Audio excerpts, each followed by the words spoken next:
Doctor Francisco Moreno, me da mucho gusto saludarlo, jefe de medicina interna del Centro Hospitalario ABC y también encargado del COVID-19 en este mismo Centro Hospitalario ABC. Doctor Moreno, buenas tardes. Buenas tardes, Joaquín, un gusto estar con usted.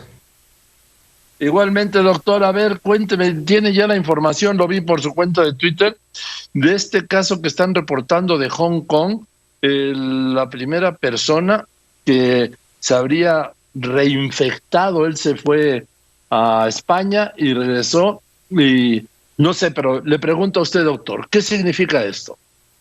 Pues mira, la verdad tenemos que entender un poquito más el aspecto de la persona, su condición de inmunidad, porque sí, como lo dice muy bien, es el primer caso en donde una persona tuvo una infección por SARS-CoV-2, se recupera y tiene una nueva infección por SARS-CoV-2, y al comparar la estructura de los virus hay una alteración genética que muestra que el genoma de uno es diferente al otro. Es decir, en pocas palabras, esta persona se infectó con dos variantes del COVID-19.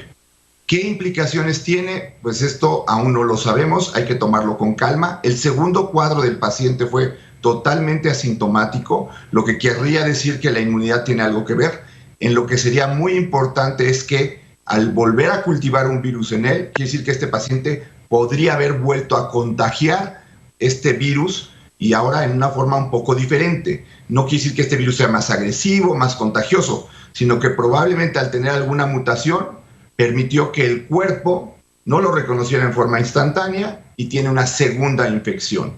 Llevamos más de 16 millones de personas que se han recuperado de COVID-19 en el mundo, y este es el primer caso que ocurre. Yo no quisiera entrar en pánico ni pensar que esto nunca se va a acabar. Es una noticia importante y por eso hay que estar muy al pendiente de lo que va a pasar en los próximos días. También otra vertiente podría ser, no sé, usted es el especialista, que hay una mutación o nueva cepa, no sé cómo decirlo, del virus original del COVID-19. Sí, al encontrar que los genomas son diferentes, quiere decir que el virus no es exactamente igual el primero que tuvo este sujeto con la segunda infección. Entonces sí, seguramente esto es un tipo de mutación que permite que este virus pudiera volver a infectar a este individuo, no causarle síntomas, pero pues entonces favorece el que pueda haber contagios nuevamente, ¿no? Esto, insisto, hay que tomarlo con calma, hay que realmente ver la evolución y toda esta serie de situaciones, porque tiene implicaciones en la vacuna, tiene implicaciones en posibles segundos contagios, pero apenas es el reporte inicial, el texto completo todavía no sale publicado. Vamos a estar en comunicación con los centros de Asia para saber un poquito más acerca del caso, pero yo quisiera que la población estuviera tranquila en el sentido de que si llevamos 16 millones de individuos y este es el primer caso, hay que ver el contexto de todo. Doctor, es un indicador también lo que está pasando en España, Francia, Alemania e Italia, que ahora con el regreso de las vacaciones se volvió a disparar el número de contagios. Yo pienso que esos son individuos que no estaban inmunizados porque no habían tenido la exposición en la primera ola. Es decir, cuando hay un brote se van a inmunizar muchos individuos que tienen la enfermedad, pero en el brote no se infectan todos. Y lo que están ocurriendo en estas segundas olas es que la población que no resultó infectada en la primera ocasión está resultando infectada en la segunda. Por decirle un ejemplo, en España el sitio en donde empezó la segunda ola fue en el noroeste de España, en la zona de Galicia, y esa zona no fue golpeada duramente durante la primera epidemia, que fue más en el centro, en Madrid y en los alrededores. Entonces hay que tomar con precaución. Estos son probablemente individuos que no se habían expuesto al COVID y por lo tanto están susceptibles como todos los que no hemos padecido COVID. Doctor Francisco Moreno, déjeme preguntarle, viene la influenza, ¿no? La influenza estacional, que creo que esto en octubre, usted sabe mucho mejor que yo. No sé, ¿tienen previsto que pueda, bueno, pero por lo menos se va a empatar con el coronavirus, con el COVID-19? Y obviamente todavía no se puede saber cuál puede ser el resultado porque es la primera vez que ocurre. pero ¿cuál es su preocupación sobre esto? Pues mi preocupación, al final cuando empezó la pandemia en México, era el final de la influenza. Y todavía nos tocó a nosotros aquí en el ABC ver pacientes coinfectados con influenza y con COVID, la influenza del año pasado. Pero sí, este problema es algo real porque el cuadro clínico es muy similar. Y entonces va a ser difícil hacer el diagnóstico diferencial si la persona tiene una influenza o si tiene COVID. Y puede tener ambos. Y evidentemente es un momento complicado porque los cuadros clínicos pueden ser totalmente similares. La ventaja con la influenza es, existe vacuna para la influenza, hay que vacunarse con la influenza porque eso podría disminuir muchísimo el número de casos de influenza. Si hay un momento importante en la historia de la vacuna de la influenza en donde nos las tenemos que poner, es en este momento. Sí, y bueno, esa es la recomendación, ¿no, doctor? Vacunarse. ¿Cuándo se debe uno vacunar?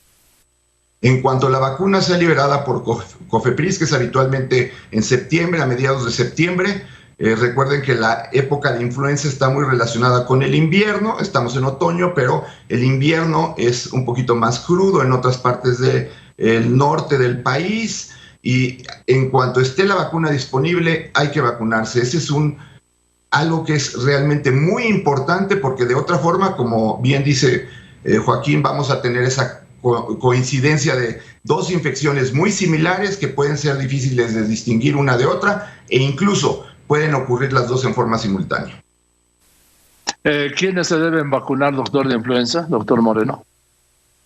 Inicialmente se hablaba que se deberían de vacunar los trabajadores de la salud, las personas mayores de 65 años y los menores de 1 año. Pero actualmente, en este contexto, tenemos que vacunarnos todos. ¿Por qué? Porque lo que tenemos que tratar de llegar es a una inmunidad lo suficientemente fuerte en la población para que el contagio de influenza sea muy bajo. Si logramos que se vacune gran parte de la población, la posibilidad de contagios en la comunidad disminuye y tendríamos entonces sí esta protección que da la inmunidad a gran escala. ¿Esta influenza es nada estacional? ¿Se da en México en esta temporada o se da también en otros países, ¿no? ¿O en otra región? En el hemisferio norte se da en nuestro invierno, en el hemisferio sur acaba de pasar en nuestro verano, porque el hemisferio sur sufre el invierno en nuestro verano. Incluso la vacuna se crea un poco en parte a lo que está sucediendo en el hemisferio sur cuando ellos están teniendo su invierno y su influenza. Recordemos que la influenza es un virus que sí muta en una forma muy importante.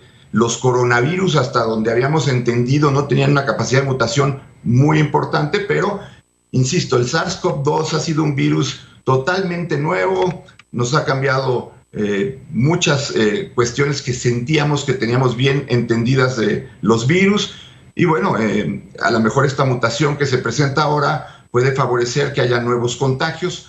Insisto, hay que tomarlo con calma, hay que ver cuáles son las evaluaciones ya completas en un futuro.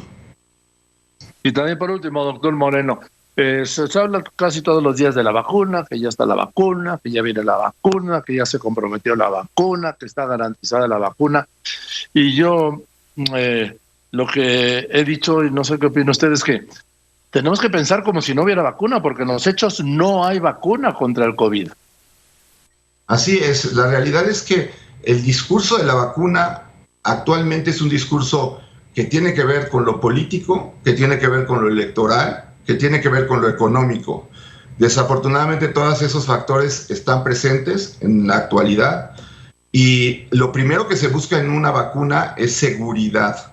Y la seguridad la da el tiempo, porque hay factores de seguridad que no son inmediatos, que se tienen que evaluar con algo de tiempo. Entonces, confiar en la vacuna es no tomar la responsabilidad actual, y la responsabilidad actual es usar cubrebocas, mantener distancia, mucha higiene de manos. Lo que mejor sabemos del virus es cómo prevenirlo. La prevención es mucho más efectiva que el tratamiento de pacientes graves. Pues como siempre, ¿no? Toda la prevención. Doctor Moreno, le aprecio mucho como siempre su generosa participación y sobre todo que tantas cosas que nos aclara. Le mando un abrazo.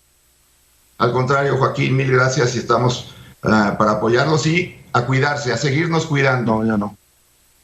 Gracias, así es, a cuidarnos, eso es todo. Gracias, doctor Moreno. Le mando un abrazo, doctor Francisco Moreno, que es el jefe de medicina interna del Centro Hospitalario ABC y también encargado del tema COVID en el mismo Centro Hospitalario ABC.